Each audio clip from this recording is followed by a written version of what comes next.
Wonderful. Yes. Okay, here we are. Welcome to Women Investing in Women. I'm so excited for our guest today, Shay. Hey, Shay girl. Hi, how are you guys? I'm so excited for today's topic. I think it's long overdue. Yes, absolutely. So the idea of just doing these weekly lives before the TV show actually kicks off is just to get people excited about the TV show, the tour, the global tour, to talk a little bit about what it is that we're doing, how we're connecting, how we're creating a global sisterhood, and how we're ensuring that women are investing back into women. So today I have the pleasure of having Shay, who's the co-founder of Conscious App, here. And today we're going to be talking about tech, AI, and gender biases, right? And so, Shay, do you want to kick us off with a little bit about what Conscious App is? What do you guys do? And then Yeah. how you and I came to be and how this conversation ended up happening. That's an interesting story. First of all, thank you for this opportunity. I feel honored. And I can't believe it that just like a couple days after we met, we're already here on the live stream. So I really, really appreciate what you're doing here and the impact you're having and the message you're spreading. So definitely an honor to be here.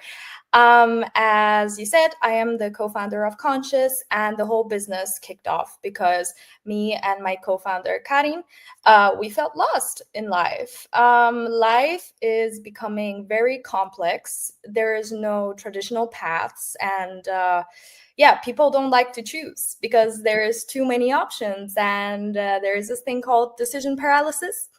So we definitely saw that there is an issue there, and that although technology is advancing, the skill of focusing on what makes us human and how we can promote that still is somehow unspoken Yeah. about and a little bit underrated. So we were like, okay, we have the technology, it is ripe, we have the AI is able to access multiple points and understand you as a person. So why not bring the human touch in there and make it help human beings know clear what they want in life? And we thought, where to start better than in the industry where people already care about this, which is the coaching industry, people who educate and leave impact on people and help them transform.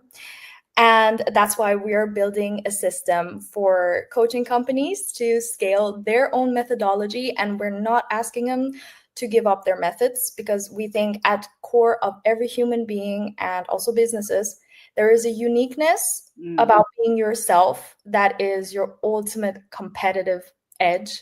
That's right. And we want to promote that. And working with AI, of course, we also had to deal with, okay, where does AI have risks that we can mitigate? And we came across this very specific fact that AI is biased. Yeah. Period. Yeah, well, it is what it is. It is biased. And I really wanted to talk about why that is today, and what we can do or what we should do about this before it's too late, because this technology is being scaled and the core of it is yet not ready to be at that scale. You don't want to scale something that is biased towards genders and towards race. Yeah, and I think this is a good point. Actually, it's a couple of points that I wanted to elevate that you just mentioned. One is the human connection and the human touch. I think that oftentimes people are, one of the fears, I think, around technology and AI is this idea that we'll lack human compassion, that we'll lack human connection.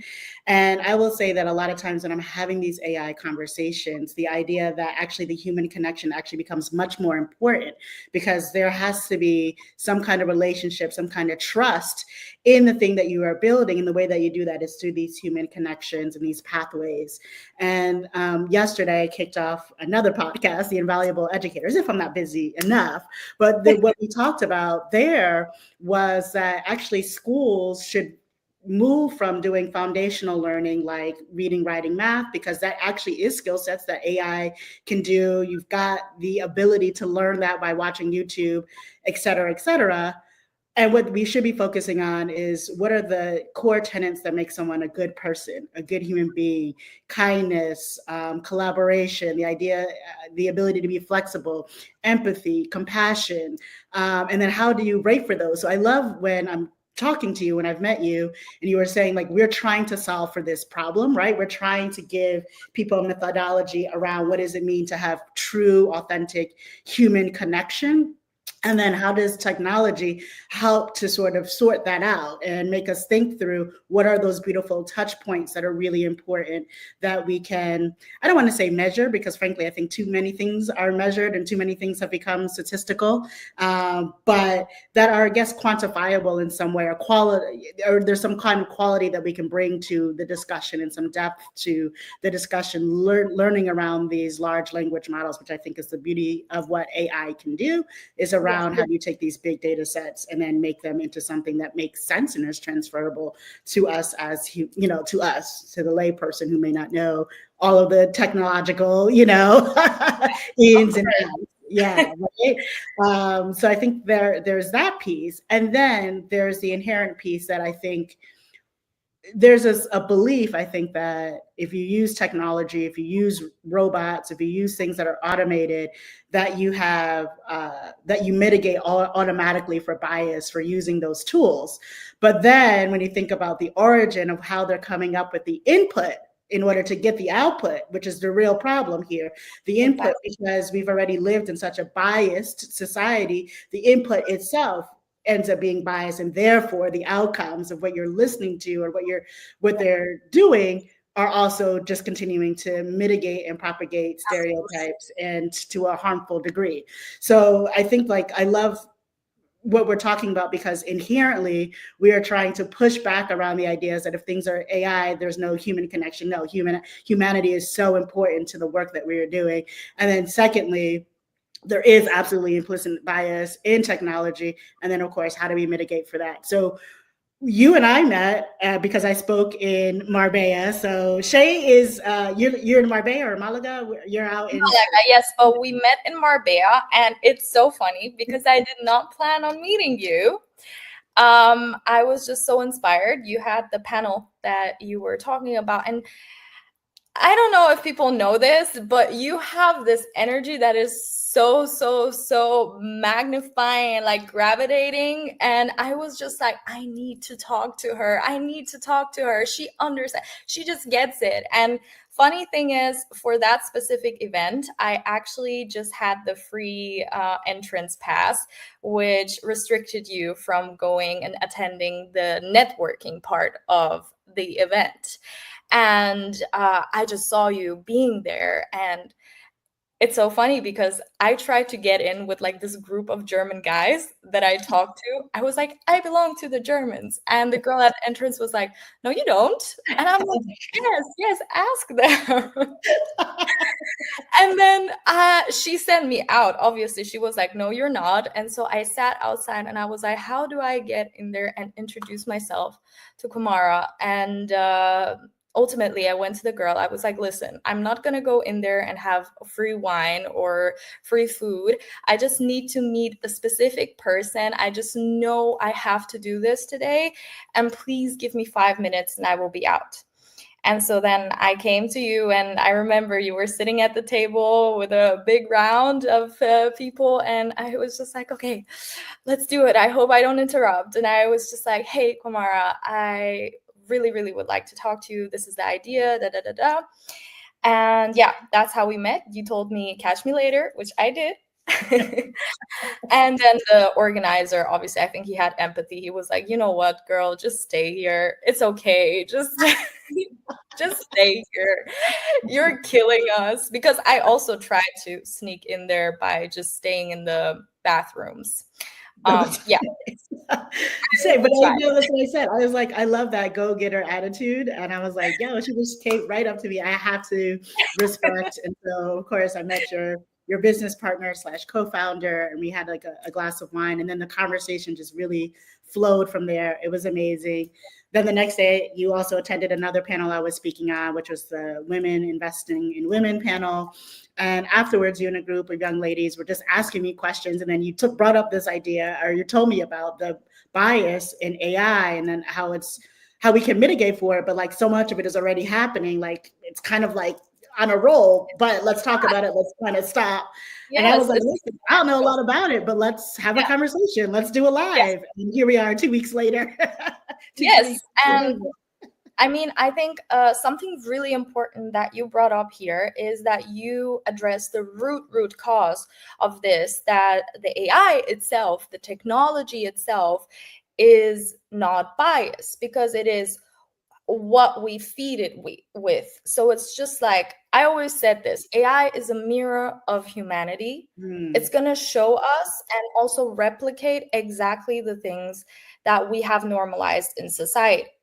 And so what happens is you have this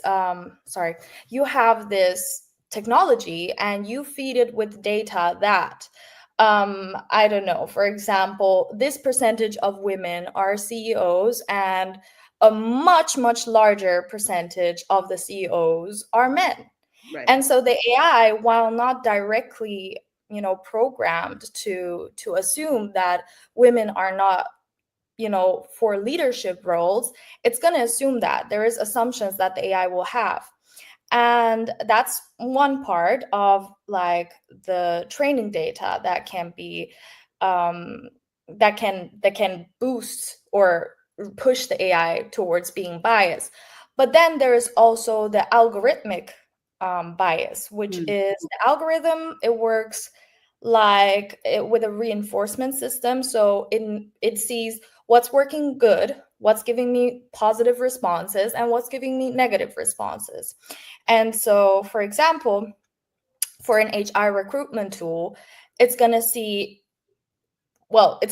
review the CVs for a specific role, and it's going to see, okay, these type of characteristics were good for this specific role, these were bad. And for some reason, because in most of the, again, higher positions, it was men, it assumed that the keyword women, so for example, let's say on my CV, I say I'm a women's advocate, I was in a women's rights club.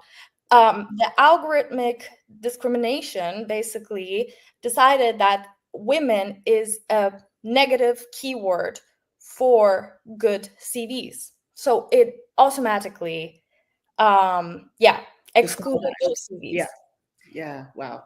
And this is just one of the examples of where gender bias can go with AI, and how important it is that we monitor this and how we must do something against this.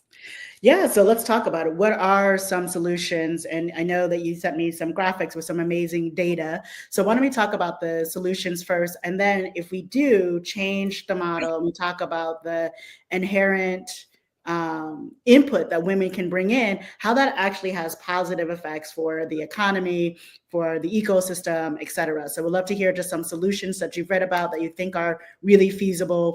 And then let's talk about some of the statistics and the data that if we do think more thoughtfully around this, how this is actually going to be beneficial to everybody. Mm-hmm. Okay, so I think one thing that was specifically highlighted in the studies that I read is that it's so important to have diverse teams. Yeah. Because diverse means that I, for example, as a woman, can bring my perspective, can bring my experience, and I can identify biases faster than someone who has not identified or felt or experienced this specific bias. So the focus is really here on having diverse teams, not only men and women, but also diverse racial teams. And actually really interesting statistic, which is horrifying actually, is that in, for example, the facial recognition AI systems, the error rates for darker skinned women. Wow. Yeah, so this is not only a men and women issue, this is also a race issue. Yeah. That darker skinned women, the error rates for that is 35% compared to lighter skinned men that is under 1%. And facial recognition programs, and I want to highlight this, these are so important for all the governmental security programs. And it's just like, I've seen some videos of AI recognizing a specific object as something lethal and threatening in someone's hand if it's a different skin color.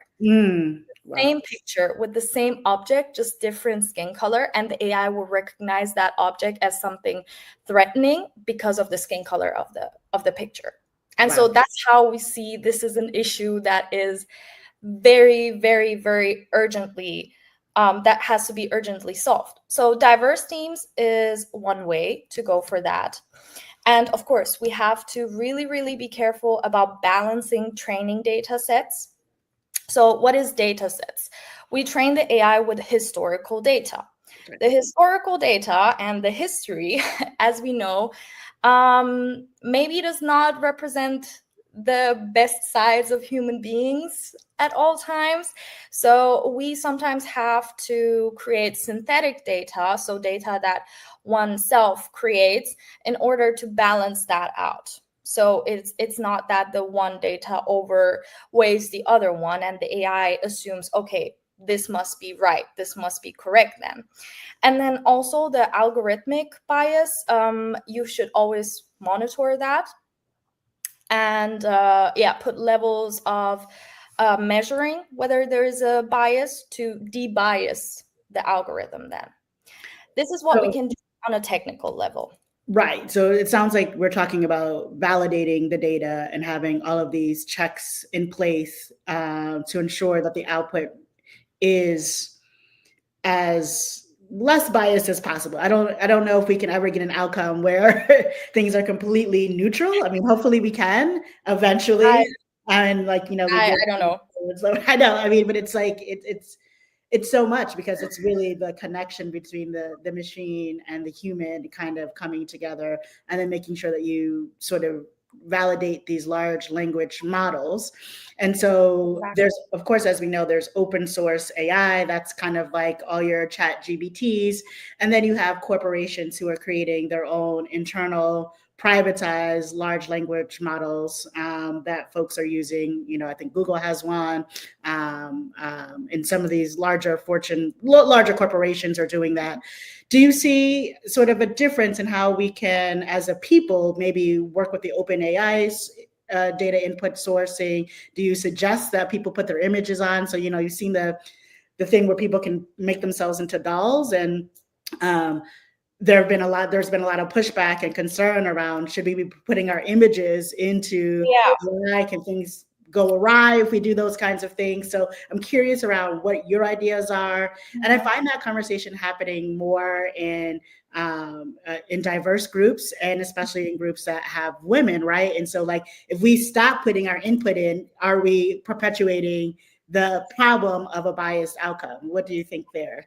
So I definitely believe that us women, we have an obligation of contributing to this major movement of multiplying societal standards, multiplying what we as humanity already assumed as reality. So what reality do we want to amplify? What reality are we okay with multiplying? Because that's what AI is, basically. Second thing is, I'm not sure if I can give you an answer on whether the whole, taking your data, taking your pictures and putting them on, different things, if that's scary or if that is a really, really great opportunity to balance the data. Because in Germany, there was this whole controversy about Meta AI training their AI with your Instagram history, with your activities. And I know a lot of my friends told me, hey, you really, really need to deactivate it. You need to tell them that you decline this and that you don't want your data to be used. And I was thinking about it. Yes, maybe we are scared of what happens with our data because we know in whose hands our data is. Yeah. And I really, really do not want to, go too deep into that, but the principle of feeding the AI with data that represents that reality that we want to multiply may not be negative, but having the data put into the hands of companies, corporations, and entities where we're not sure what their purpose is, where they want to head, that's where, for me, it becomes and I believe for a lot of people too, that's where they start to question, okay, do I really want to share my data? And that's, again, a much deeper underlying issue. So it has nothing to do with the AI itself, but who is actually using the AI and what it is used for. Yeah, and I think that's true for any technology, right? It's like, whose hands do this belong to? And this brings up another piece. And I think, again, what I'm uncovering when I'm having these conversations is there's three themes that really come out, which is the human connection, the trust, so i.e. the validation of the data. Can we trust that this data is real? And then the other thing is transparency. Are people being transparent with what they're using this data for? And also, are we as consumers being responsible consumers? Like, who all actually reads all of the terms and agreements when you hop onto an app, or you download an app, or you want a new tool? Who actually takes the time to actually read through that? And one could argue that it is actually maybe our responsibility to also read through that and decide if we want to opt in, opt out. And then maybe we can talk to our politicians, our Congress folks, and say, like, this is not fair, because maybe these tools are so ingrained in society. We need them to be functional in some way, shape, or form. And there need to be some regulations around the power and the control around data. So I don't know. I'm just like kind of throwing out some thoughts. Do you have any? These are super valid thoughts, to be honest. And I believe, well, the consumers nowadays are much more sophisticated. And I believe always where there is a movement up, there is also a contra and movement against that. And so we have these sophisticated consumers who maybe understand the terms and conditions and read through them, but then you have the corporations who are even smarter, they have like these lawyers and these teams, and they find ways to put some sort of terms and loopholes and gray areas into those terms, so that in the end they are the one with the power. Now, whether it is for them to actually have the flexibility to improve the systems for the consumers, or it's some other underlying, intentions, we don't know what that is. I believe we will never know. That is just the nature of life. Yeah. It's just, there is so much uncertainty. But I believe many people are scared now because this is something that genuinely brings this existential question of what is it to be human? Because if we take care of everything that can, like take over your tasks, take over, big areas of our lives, which is education, which is career, which is personal development, in this case, for example, the industry we are in, healthcare, and so on. So now you're like, but where is the value that a human being brings in here?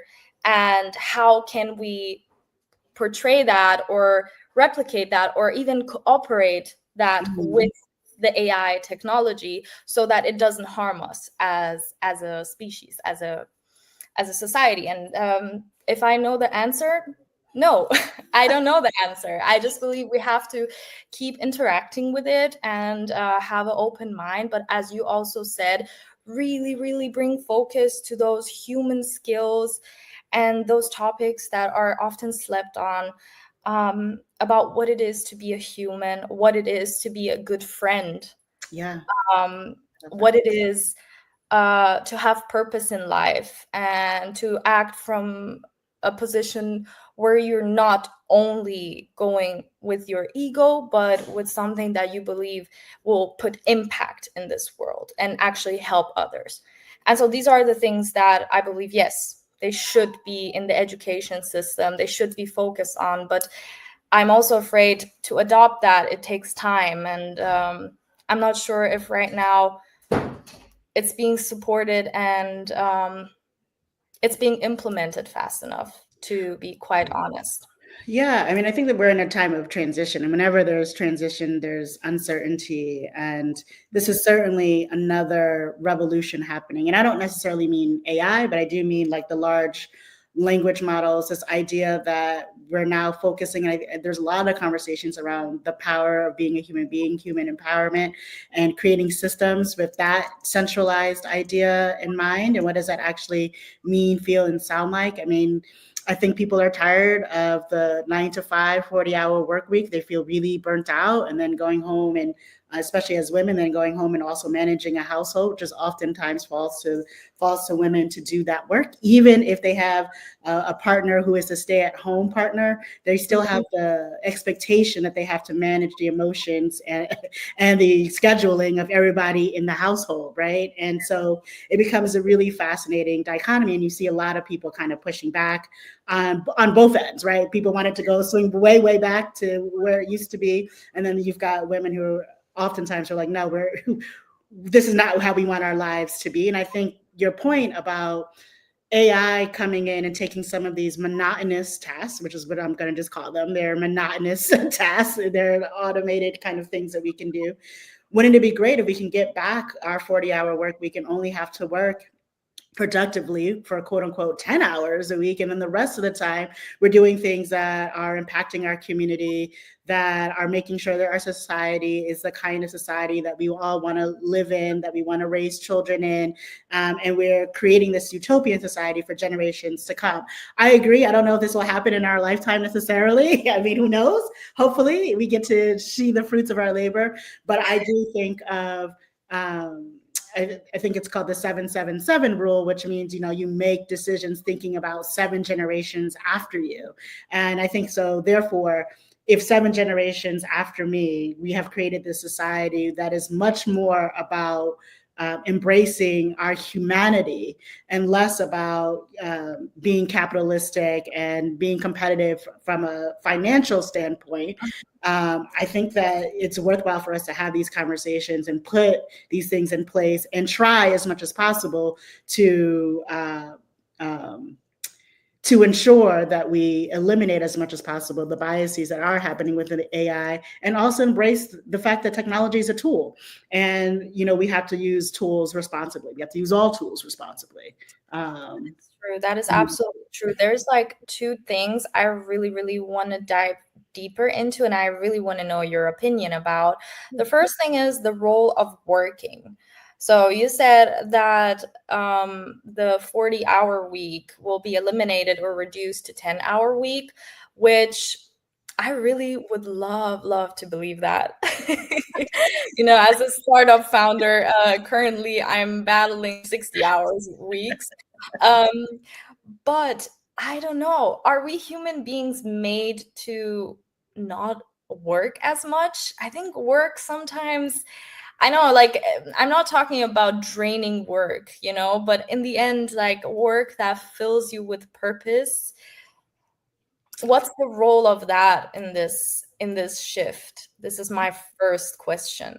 Yeah, I think that's a good point. So to me, when I'm talking about work, I do mean just kind of like the soul sucking work, the sort of, I have to be in the office, I have to do this thing to pay my bills, that is not fulfilling. And so maybe we should come up with 2 different terms. So like there's just drudgery. So maybe that's what I'll call it, the drudgery of 40-hour work week.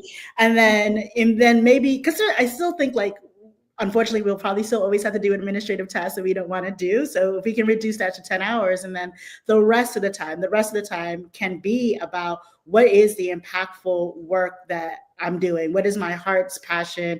What is the love that I'm having? And of course, part of the conversation that also needs to change, and I don't know if we knew we were going to go here, is the idea of what do we value and what's compensation, right?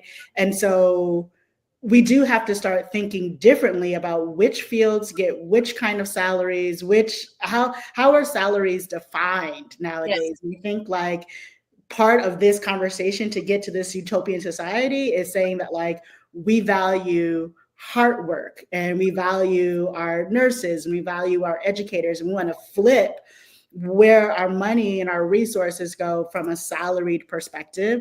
Then maybe we also decide like, why is everything so expensive? Can we get to a place where things don't have to cost so much? Does the cost of living have to be so high? I mean, when you're looking at the profit margins of most of our companies, and if you're looking at the disparity in wealth and income between the haves and the have-nots, you realize that there are absolutely multiple ways that we could reduce spending, we could reduce cost, if we can get to a place that we care about human beings first. And that's the piece that I think needs to like be sussed out. And I think that when you can take away the drudgery from people's lives and they can start thinking about what are the things that actually make me happy, because the drudgery actually serves a few purposes. It makes you really tired, burnt out. You can't think straight. You're always in survival mode, and you can't think about like what actually makes me a happy person, like what makes me joyful. And oftentimes because you're in survival mode, you're probably just exuding negativity through no fault of your own.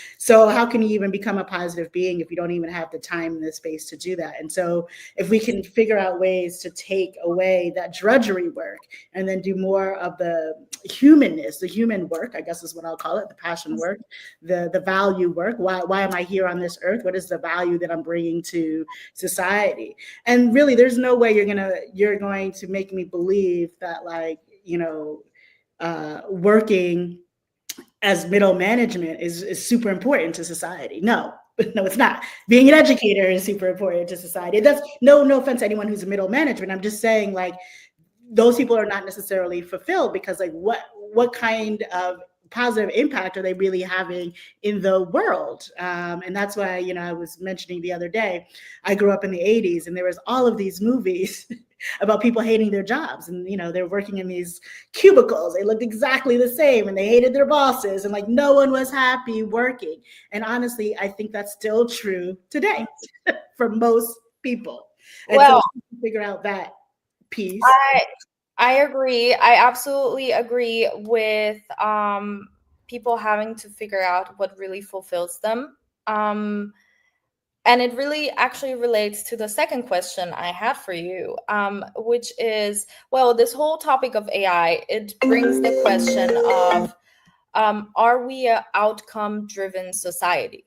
Because that's what the AI is doing now. It's giving us all these cool outcomes without us having to really put in the work or walk the way to that outcome. And what does the way mean for the outcome?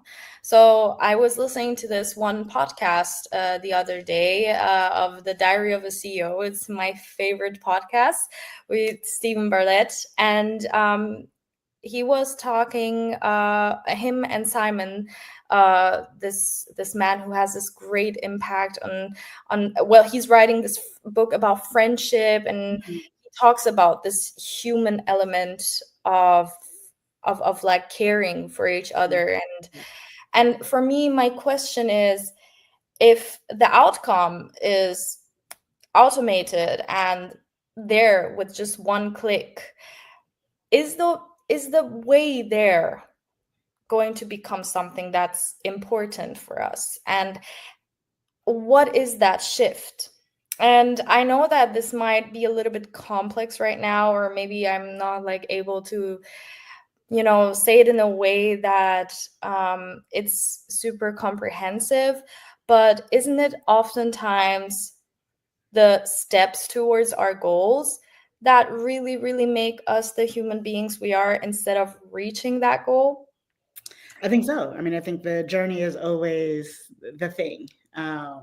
And oftentimes people reach a goal and then they create another goal because it's like, okay, well, now what's the next thing? I think the journey is really important. And I forget what study this is, but basically someone who did like end of life care. So, people who are going to hospice or whatever. No one ever regrets like that they didn't make a certain amount of money, or they weren't the CEO, or this, that, and the other. People regret letting relationships lapse, or not being there for their children because they were so busy working, or so the end of life regret is always about the lack of human connection that people have had, right? And people, so I think, to your point, that we have lost the way in the way that we have brought society in being such a outcome driven society, and also having a limited view and definition of what success is, also having a limited view and definition of who are worthy human beings. And oftentimes that's about, we decide that we like someone because, or we admire someone because usually they have money, and that to us means success in some way, shape, or form, but we don't know if they're actually success in terms of being well-rounded, positive human beings. And so why don't we start changing the paradigm? And I think, to your point, we are going to start seeing more people caring so much more about the journey, right? And certainly you and I are, I think, from different generations. And so I think your generation, the generations beyond you, think much more thoughtfully about this, right? You're like, I want to live a balanced life. I know people who are like picking up their laptops and are like, I'm not going back into the office. I'm going to work from anywhere in the world. I'm going to travel. The amount of blogs that have come up that were people who are just living in their RVs and vans and taking these amazing trips and seeing and getting so much wealth and experience through life, right? And I think, yeah, so we're seeing so much more of that. And I think that that's the direction we're going to go into. And technology is going to continue to allow folks to be able to do that. And you don't need to be a millionaire to do it, right? If you can connect to the internet and you have a little device and you can figure out ways to have an impact in the world, make a little bit of money, and figure it out. People are doing it, and they're doing it successfully, and they are probably some of the most joyous, peaceful folks, right? They're living a great life out here, and I think we're gonna see a lot more of that. I mean, certainly we're in a weird position because we certainly have folks who still believe in the old guard, who are really pushing back against this. Like, opinions are super, super mixed, but you know what? I am happy about that.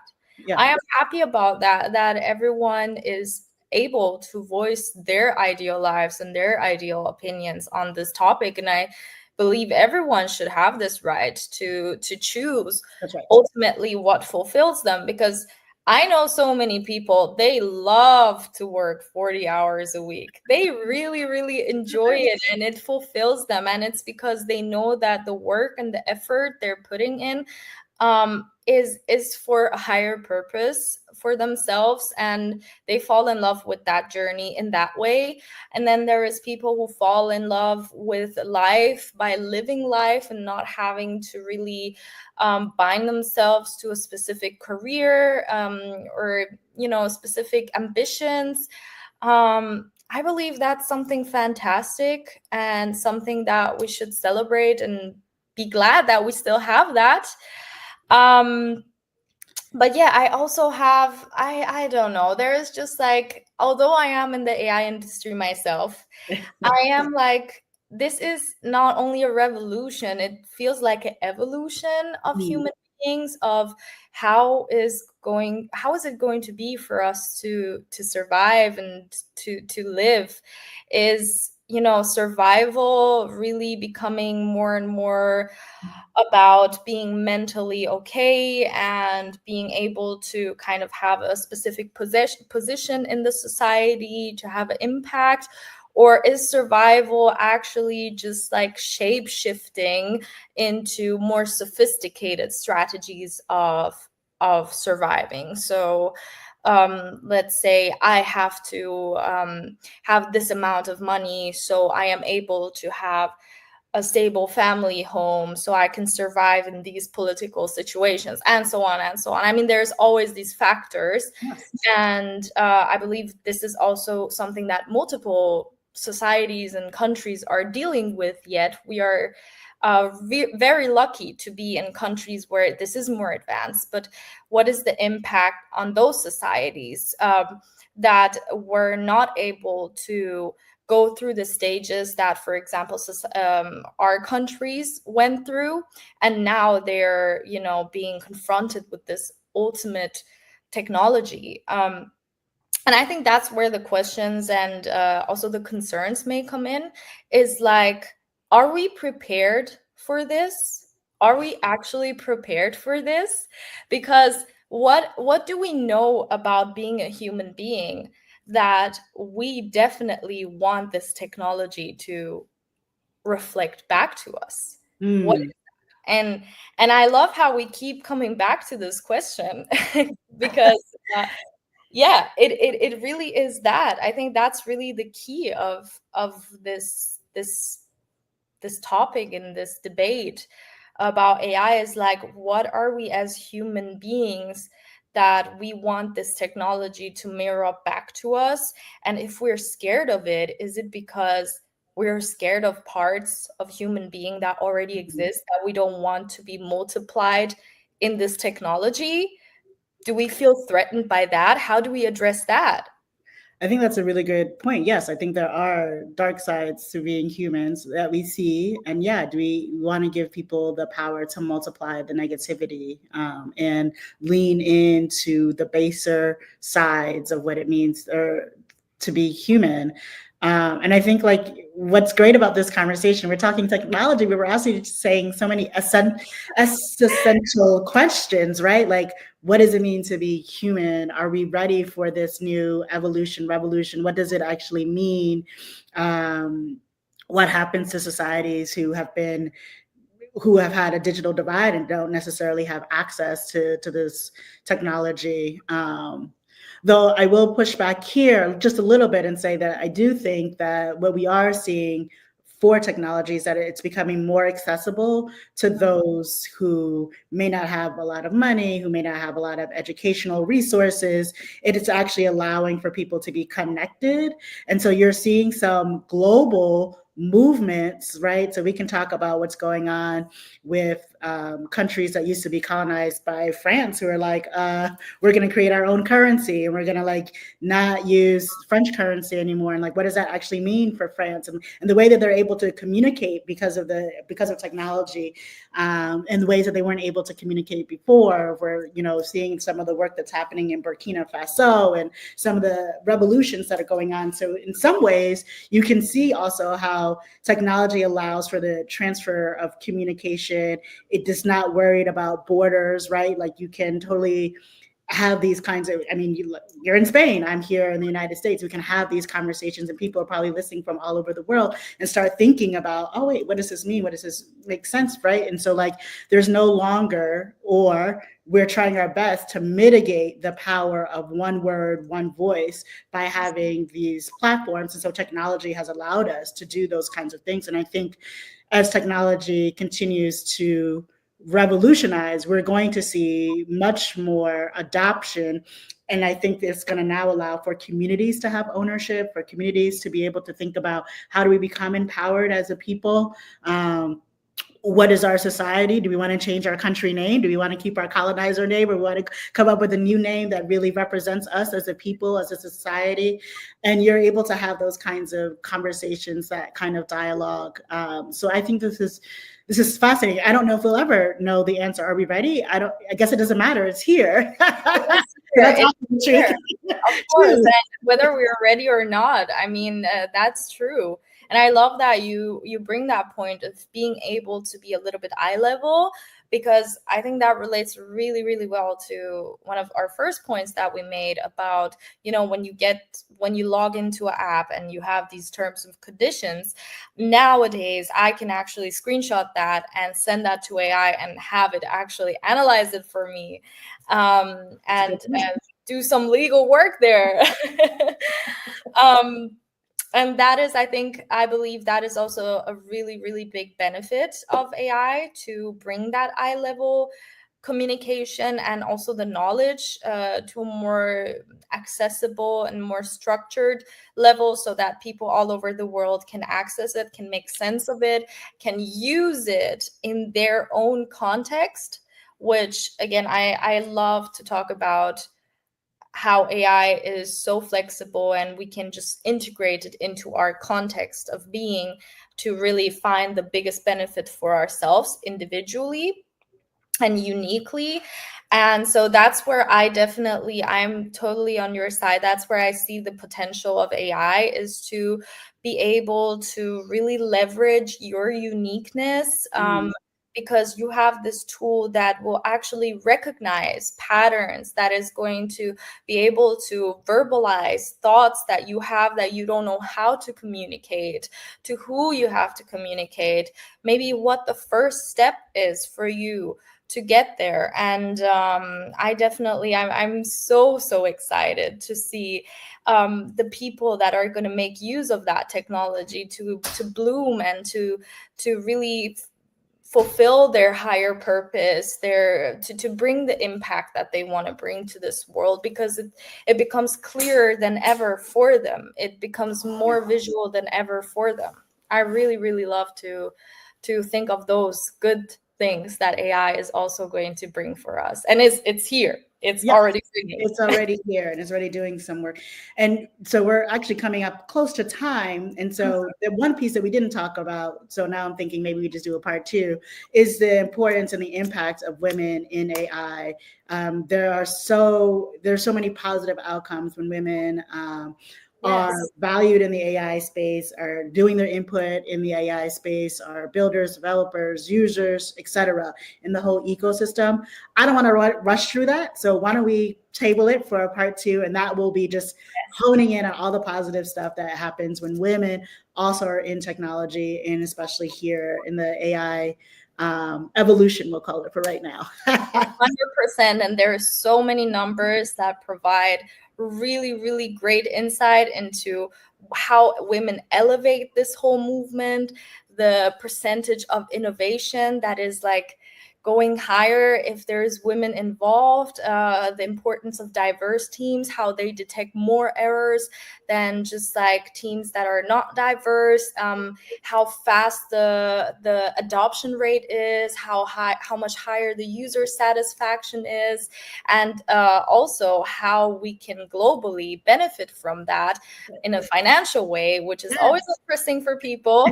So yeah, I'm so excited to talk about that and touch on that, and maybe some other really cool topics, because there's just so much that you can talk about. Awesome. Well, let's do it. So it looks like there'll at least be a part 2, maybe a part 3. Thank you, everyone who joined us. Shay, thank you so much. How can people keep in touch with you?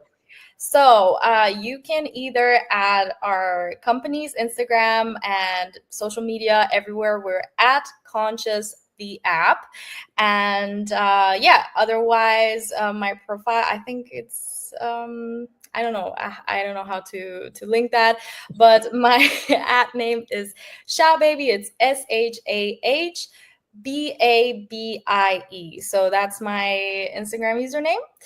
And thank you so much for having me on this. It's been such a pleasure, and I really love to talk about this with you. Oh man, I really enjoyed it. And what conversation and questions have we dug up? We don't know all the answers, but I think having the questions helps us think through how we're going to do the work. Again, thank you everyone for joining in. Thank you again, Shay. Peace. Peace.